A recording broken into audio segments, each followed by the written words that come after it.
Assalamualaikum everyone.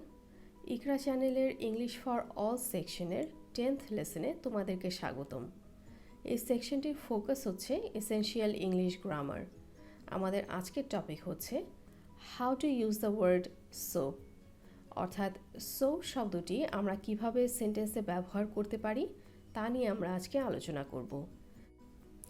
আজকের লেসনটি এই আলোচনার পার্ট 1 বা প্রথম অংশ। ইংলিশ ইনস্ট্রাক্টর হিসেবে আমি মিস মোহসেনা সুলতানা তোমাদের সাথে আছি। তাহলে চলো আজকের লেসনটি শুরু করা যাক। So plus adjective, so plus adverb. আমরা সো শব্দটিকে অ্যাডজেক্টিভ এবং অ্যাডভার্বের সাথে ব্যবহার করতে পারি। We often use so when we mean to such a great extent. আমরা প্রায় সো শব্দটি ব্যবহার করি যখন আমরা এত বড় পরিমাণে এই কথাটি বোঝাতে চাই। With this meaning, so is a degree adverb that modifies adjectives and other adverbs. Degree adverb হচ্ছে সেই সব অ্যাডভার্বস যেগুলো আমরা যদি কোনো কিছু কতটা বা কী পরিমাণে প্রকাশ করতে চাই তা বোঝাতে সাহায্য করে। পরিমাণে এত বড় এই কথাটি যখন আমরা বোঝাতে চাই তখন সো শব্দটি ডিগ্রি অ্যাডভার্ব হিসেবে কাজ করে, যা অ্যাডজেক্টিভস এবং অন্যান্য অ্যাডভার্বসগুলোকে মডিফাই বা সংশোধন করে। আমরা যদি কিছু উদাহরণ দেখি তাহলে আমাদের বুঝতে সুবিধা হবে।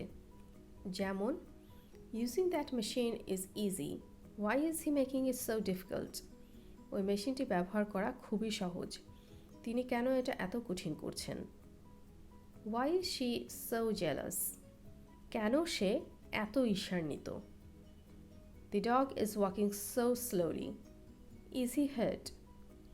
কুকুরটি এত আস্তে আস্তে হাঁটছে, সে কি আহত হয়েছে। So as an intensifier. Intensifier হচ্ছে অ্যাডভার্বস কিংবা অ্যাডভার্বিয়াল ফ্রেজেস যা অন্যান্য এক্সপ্রেশনস বা অভিব্যক্তির অর্থকে শক্তিশালী করে এবং জোর দেয়। তাহলে এখন আমরা আলোচনা করব সো শব্দটিকে ইন্টেন্সিফায়ার হিসেবে আমরা কিভাবে ব্যবহার করতে পারি।